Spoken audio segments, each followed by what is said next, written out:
Hi friends, we are going to read chapters 30, 31, and 32.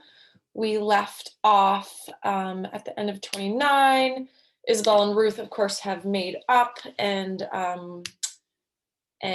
Ruth tells Isabel that she knows she remembered all the flags of the different regiments, so they can find the Massachusetts regiment because Ruth remembers that their emblem is a lion. I'm guessing that's Massachusetts regiment is Ebenezer's, and possibly Curzon is in that regiment. Also, at the end of chapter 29, we find out that when Ruth was really sick, because her foot was poisoned, and Isabel was telling her all the stories of their childhood and past, Ruth was actually listening, and she asked Isabel to tell her those stories again. All right, 30, 31, and 32.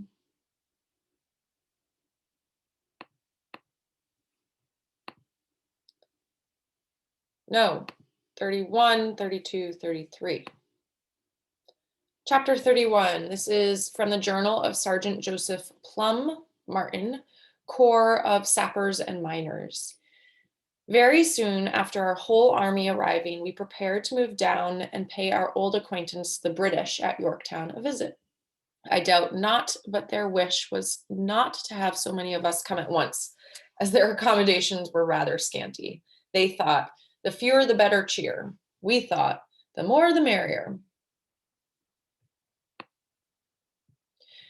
You daft galumpuses, Sergeant Ebenezer Woodruff roared at the two nervous soldiers in front of him. You mutton-headed louts, axes are for the chopping of wood. Pickaxes are for the digging in the ground. You cannot use one for the task of the other. I'd flog you myself if there were time. The objects of his wrath winced and sank their heads lower. Bah! Ebenezer swatted a horsefly out of the air with his hat. Take the axes to be sharpened, and tell the fellow at the grindstone to sharpen your wits while he's at it. One of the soldiers looked up, fear in his eyes. Sir? Eben closed his eyes, shook his head, and drew a long, slow breath. Deliver the axes, then join the lads in the swamp hauling water. Yes, sir, the soldiers answered in shaky voices. Now, hollered Eben. The two fellows leapt as if kicked by a horse, grabbed the dull axes that had caused this furor, and ran. Eben looked at the rest of the men standing around him. What are you lot gawping at? Report to latrine trenches and dig deep. We're going to be here a spell. I waited for the soldiers to hurry away and tried to find some courage. I'd never seen Eben in a temper. His uniform and boots were coated in dust. His hat looked like it had been trampled in the ox corral, and his face was flushed, angry red. Before I could figure what to say, Ruth stepped forward. Good day there, she called. Eben spun around, his face a frightful scowl. What the devil? I'm no devil, Ruth said. Eben looked first to Ruth, then to me, then back to Ruth.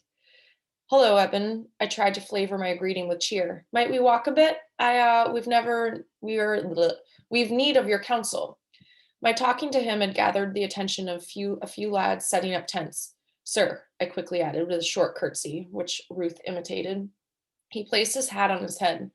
Pick up them small kettles and follow me. Sergeant Ebenezer Woodruff walked with such long strides that we had to hurry to keep up with him. He led us past rows of half-raised tents, up to a rise where soldiers were unloading barrels with uncommon care. Gunpowder, Eben muttered. They mean to set up the artillery park here. Keep stride, we're nearly there. He led us to the rear of the encampment, close to where we'd enjoyed our bread earlier. There were enough women and children of the army that we did not spark unusual interest here. I breathed easier. Eben relaxed as well. Now then, he said, we can speak openly here. What has happened? Is he ill? Injured? It took a moment before I could read his meaning. Curzon? No, he is fine. I shook my head. That is to say, I don't know. I hid my hands in the folds of my skirt and crossed my fingers for luck. Our companionship, well, that is to say, our friendship has run its course. The last time I saw him was the night I saw you when your regiment arrived to town. How dare he abandon you thus, Ebenezer said, in the middle of a war, surrounded by danger. I shall punch his nose when I next see him. With your permission, of course. You may not, for you have grabbed the matter at the wrong end, I said. 'Twas not him, 'twas me. But then we agreed that our companionship had reached its natural conclusion. He is determined to live his own life, as am I. I did not enjoy the sensation that arose in me when I had to discuss Curzon. I gave my head a shake, then shared our tale with Eben, everything about the tavern, the laundry, the woods. I neglected to mention that we'd been in the woods on our way to the British lines. As I spoke, Ruth picked a handful of wildflowers and braided them into a chain. Can you help us? I finally asked. He looked at me in sorrow. It pains me to say this, but I've no money, Isabel. The army paid us for the first time in years a while back. Had to buy boots, for my feet were almost naked. Took all my pay. I'm sorry to say I've nothing to give you. Oh no, I exclaimed. I seek only work, nothing more. Even a few days would be welcome. Honest work in exchange for food. Ruth set the braided chain of flowers upon her neck, as proud as if they were the jewels of a queen. He should never have left you in such a perilous position, Evan fumed, even if the bonds of friendship had frayed. He told me that his enlistment did not sit well with you. That is a gentle way to describe my strong disagreement, but that's no longer my concern. You've not seen him here in camp then? He made it very clear to me that our friendship was over. I agreed with him. I pulled my courage up to the surface and grabbed at it. Could we work for your company or elsewhere in the regiment? You know we're accustomed to hardship. I figure you can do about anything. He ran his hand over his face. But the army has rules about how many women a regiment can take on, and my captain, he's a right dragon when it comes to the rules. That's why I had to holler so that my men back there. They're good lads, of course, but the captain insists on things being just so. He won't allow me to hire you on. That's the hard truth of the matter. The surprise of his refusal left me speechless. I'd made the mistake of having only one plan. I should have known better. Of course, I murmured. Blast it all, Eben thrashed his leg with his hat, which did much to explain its ragged appearance. He seemed to hold a confab with his own self. You cannot amble around the countryside, that's clear. It's just that, times being what they are, in ordinary circumstances, blast his eyes, there is no other remedy for this. He again beat his hat on his leg and then plopped it on his head. Follow me, he commanded. Evan strode back down the lane of tents at twice the pace he'd moved before. Ruth and I were forced to pick up our skirts and run to stay with him. He led us deep into the Continental forces. Surrounded by so many soldiers, I dared not ask a single question of him.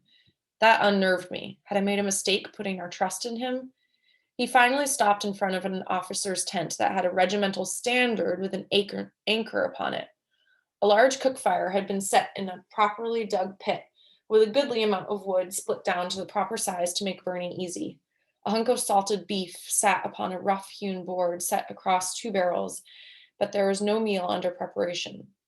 Packs and haversacks were heaped on the ground, and a dozen muskets stood around an upturned log, properly grounded so that the bit made for the shoulder rested in the dirt, and the muzzles pointed skyward. Ebenezer looked at the soldiers going about the work of building the encampment. Tents stretched down a long slope, bringing to mind rows of white caps breaking on the shore. Wait here, he said. I'll be right back. What company is this? I whispered to Ruth as he vanished around the tent. Ruth studied the flag and shrugged. Don't know that one. A black man dressed in knee breeches the color of dried tobacco and a linen shirt with the sleeves rolled up came around the side of the tent with a load of wood for the fire. He smiled at us, stacked the wood neatly, then brushed off his hands and bowed to us. May I be of service, miss? He asked. More soldiers came near, their arms heavy with logs to be split. Most of them were black men, all of them were sweat-soaked but in high spirits. I'm awaiting the sergeant, I said to the first fellow, Sergeant Woodruff. The fellow tilted his head to the side and squinted at me. He stepped closer, staring at my face, at the mark on my cheek. Might you be the good wife of our private Smith? I was so confounded by his question that I could not answer. Curzon's wife is here? Asked another fellow, grinning. Wife? Is Curzon here? Ruth asked cheerfully. The fellow pointed at me.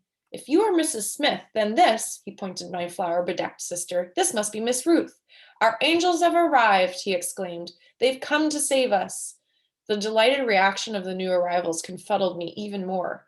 The soldiers hurried over, bowing, shouting huzzahs, babbling about my illness and Ruth's poor health and how pleased the sergeant would be and, of course, your husband. Husband?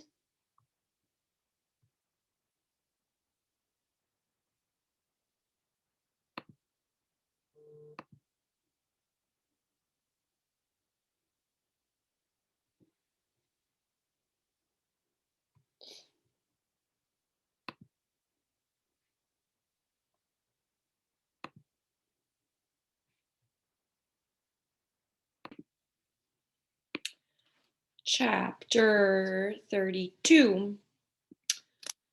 This is Act of the Rhode Island Legislature, February 1778. It is voted and resolved that every able-bodied Negro, mulatto, or Indian man, slave in the state may enlist into either of the said two battalions to serving during the present war with Great Britain, that every slave so enlisting shall be entitled to and receive all the bounties, wages, and encouragements allowed by the Continental Congress to any soldier enlisting in their service. Every slave so enlisting shall be immediately discharged from the service of his master or mistress and be absolutely free, as though he had never been encumbered with any kind of servitude or slavery. I opened my mouth to explain that a mistake had been made, but before I could say anything, the first fellow ran off, waving his hat and shouting, "Sir, they're here, Mrs. Smith and her sister." Mayhaps I didn't hear him proper. I was certain that I would know if I were a wife, or if I had a husband, which was largely the same thing. Mayhaps I was coming down with a fever that had stopped my ears from working. I felt my brow. Warm it was, but not fevered. Then Curzon arrived. He wore the same dusty continental breeches as the other lads and his old shirt with the ragged too short sleeves. Sweat trickled down his face and along the thin scar on the left side of his chin. His gaze traveled to Ruth, to his companions, up to the heavens, and down to the dirt. He looked at every blessed thing, every person, but me. Ruth bounced on her toes, as happy as I'd seen her since we left Riverbend. "We come to help you fight the redcoats, Curzon." The other fellows laughed heartily. "Here, have ye been struck dumb and blind by the beauty of your missus?" called one of the fellows. "Give her a kiss," called another. He finally looked in my eyes. His haunted gaze was filled with misery and made me feel the worst sort of wretch, though I could not figure why. We seemed to be players in a game, but no one had explained the rules to me, and the stakes seemed dangerously high. What would a wife, a proper wife, do in such a situation such as this? "Good day," I said formally, bending my knees in a brief curtsy, keeping my back straight and tall. "Good day," he answered, "dear wife." "We have much to discuss," I said. "In more private circumstances," he said. "Go on, you lout," a soldier called. "Show her that you missed her." Curzon grimaced as if the words had been a punch in his belly. He lifted his hat and performed a dramatic bow like a high-born gentleman or a fop on a stage. It recalled to me the first time I saw him at the end of a wharf in New York. He stood again and replaced his hat with an air of weariness. I knew now what made him seem so strange. He was not smiling. He looked as if he had forgotten how. "'Twas not my intention," I started. "Are you feeling well enough, wife?" Curzon asked in a hollow voice. The intermittent fever had taken such a strong hold of you and Ruth. "We are both well," I said. "Husband." That word never come from my mouth that way. It near choked me. "I told the lads about your delicious way with pies." He sounded as joyful as a thief on his way to the gallows. This could have been because he had eaten my pies, or rather tried to eat them. I'd not developed the kitchen skills of most lasses on account of our wanderings. I could cook the most basic of foods, but pies were beyond my reach. One of his mates draped an arm around Curzon's shoulders. "I'd give my arm for one of my Phoebe's peach pies. She uses butter and peaches, but I don't know what else. Might be an incantation involved too. She's a magical lass, my Phoebe." He gave Curzon a hearty slap on the back. "Aren't you a lucky rogue?" Ebenezer appeared between the tents, speaking with quiet intent to an officer of his same complexion and build. Curzon stiffened at the sight of the new man. The other fellows quickly turned back to the task of stacking the logs they'd brought. "Mrs. Smith," the new officer said as he approached. It took Ebenezer clearing his throat uncommonly loud to remind me that the new officer truly thought that was my name. The shock of it caused me to curtsy much lower than I needed to. Ruth imitated me and had the sense to mind her tongue in the presence of a white stranger. "Sergeant Armstrong," he introduced himself. "We did not meet when your husband enlisted. A bit out of the ordinary, but Sergeant Woodruff is a man I trust. He assured me that he knew you both at Valley Forge and commended your skills and reputation. Have you fully recovered from your illnesses, you and your sister?" I fought to make sense of this suddenly strange and swirling world. "Yes, sir," I answered. "Thank you, sir. We are quite well. I am relieved to have you restored to health and ready for service, ma'am. We sorely need your aid." He peered over my shoulder at my haversack. "Is that a washing bat I spy?" "Indeed, sir, my sister has one as well, and we've a small crock of soap." He chuckled. "That is most welcome. The stink of my men has become the talk of the brigade. Mayhaps you could turn your hands to washing their togs tomorrow. Some of the women of the army have established tents and brush huts at the back of the encampment.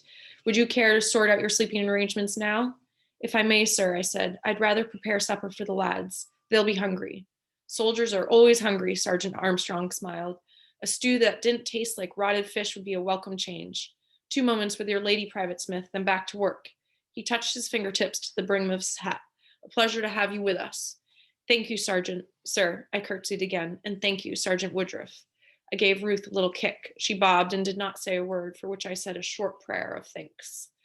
Sergeant Armstrong turned and walked away, followed by his men and Ebenezer, who winked at us before he left. I watched them stride away until they were swallowed up in the hubbub of the growing camp. Curzon still had not moved. Where is the best water found? I asked him. That beef wants to be boiled. No good water close by, he frowned. You have to wade deep into a frog pond to get some that doesn't stink of sulfur. I'll fetch it for you. I stepped closer. It was not my intention for any of this. Ebenezer, this was his doing. He ignored my words, pointing at a short stack of crates near the woodpile. You'll find dried peas in one of those. Meat needs cutting, but I don't know where you can find a knife. Everything is still a jumble. My hatchet is plenty sharp, I said. He paused, then nodded in a melancholy way. Always was. 2 cannons fired in Yorktown. Ruth and I flinched. This part of the American encampment was closer to the British fortifications, and the noise was disturbingly louder. Their shots cannot reach this far, Curzon said. You are well out of danger here. He hesitated. For a moment, I thought he'd say something about the strange circumstance we found ourselves in, that he'd explain and then laugh, and then we'd sort out the mess and everything would go back to the way it had been when we were friends. But all he said was, I'll fetch that water now. Chapter 33. This is the diary of Captain James Duncan, Pennsylvania line, October 3rd, 1781. A militiaman this day, possessed of more bravery than prudence, stood constantly on the parapet, and his soul, if he would dodge for the buggers. He had escaped longer than could have been expected, and growing foolhardy, brandished his spade at every cannonball that was fired, till, unfortunately, a ball came and put an end to his capers. Rise, dear, a woman with a kind voice and jolly face shook my shoulder. The sun will awake soon. I sat up reluctantly. Thank you, Sibby. She nodded and crawled backward out of the brush hut. Sibby and a one-eyed white woman called Christina had helped us construct this brush hut the night before, using poles and hemlock branches.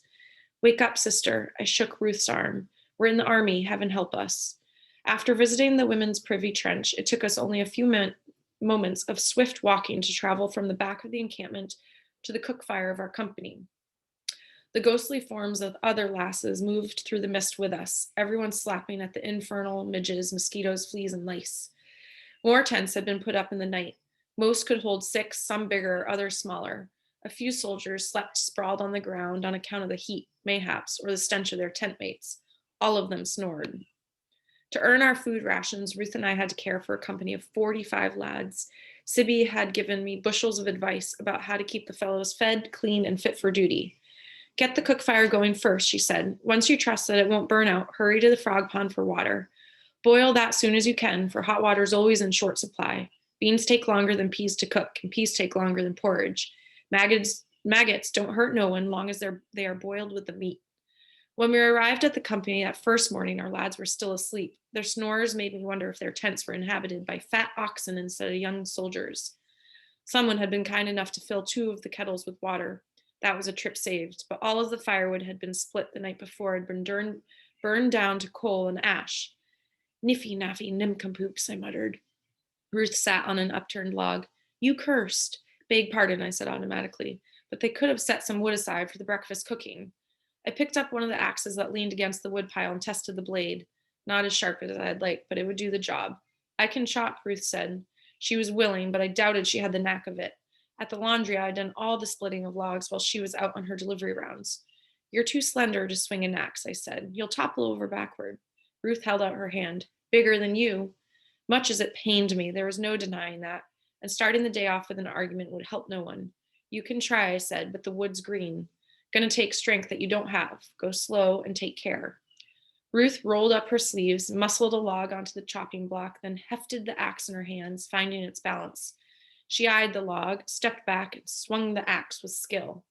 The blade cut the log cleanly in two, like it was made of butter, not newly felled pine. She turned to me, smiling with pride. Huzzah, indeed, I said in surprise. Well done, sister. I'm no nincompoop, Ruth said. The rhythm of our days was driven by the drums. Uniformed drummers gathered at the artillery park at headquarters and at the brigade common places to act as clocks of sound for the vast encampment. They drummed at dawn, then later to assemble the men for inspection and orders.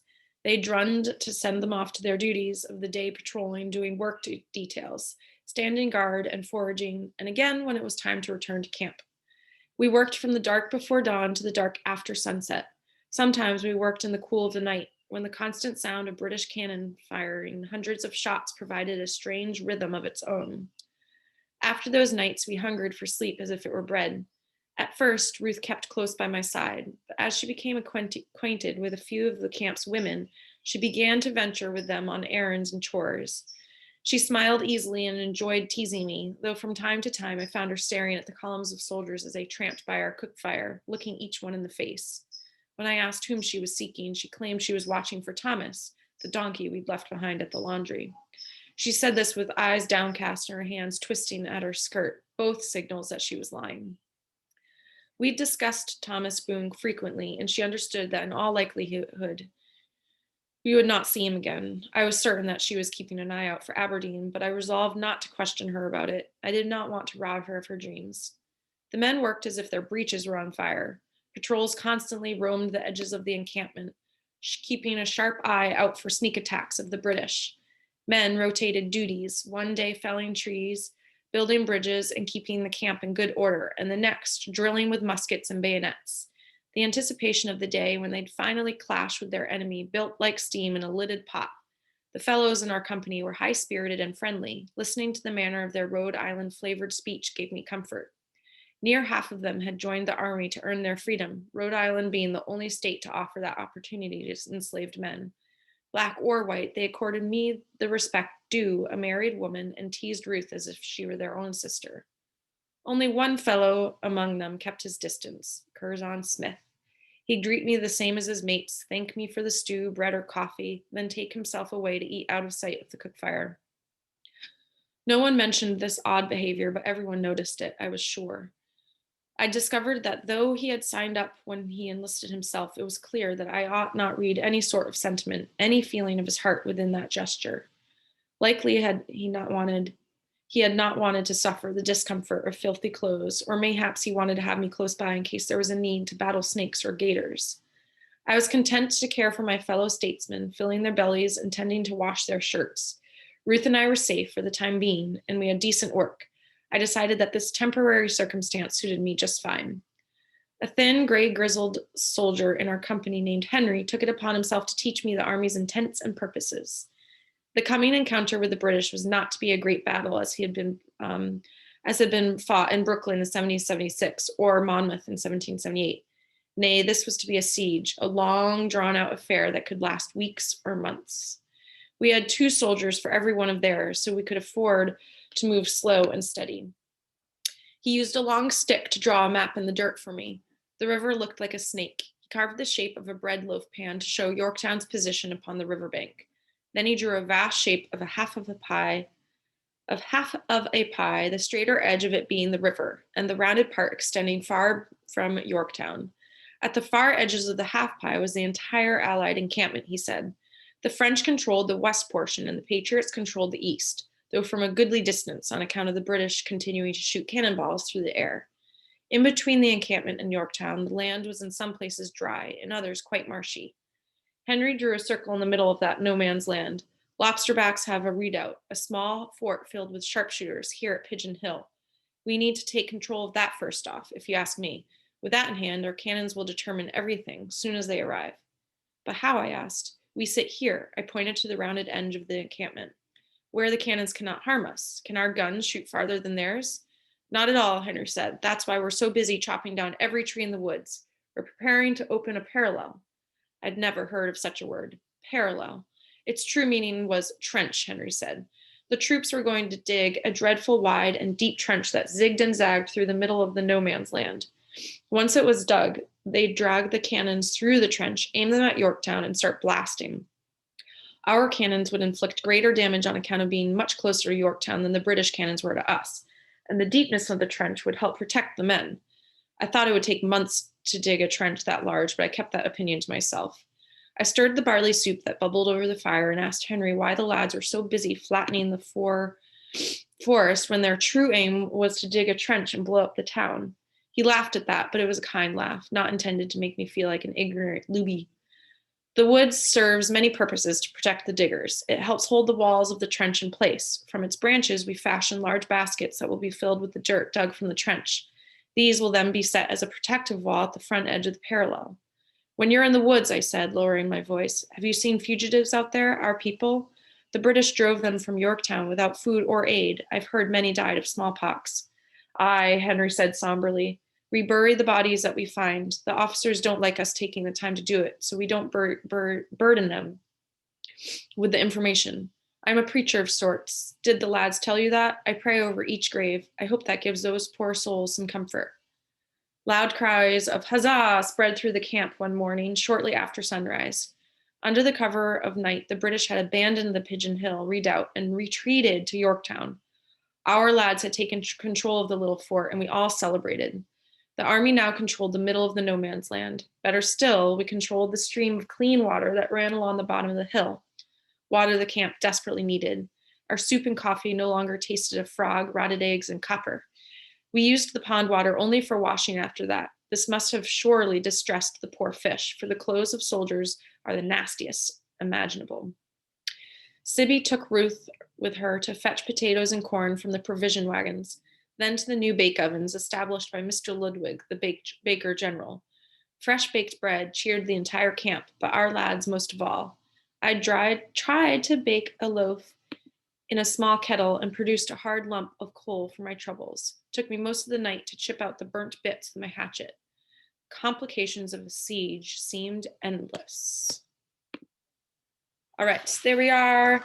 Chapters 31, 32, and 33. I'm looking forward to discussing these with you tomorrow. Thanks for listening.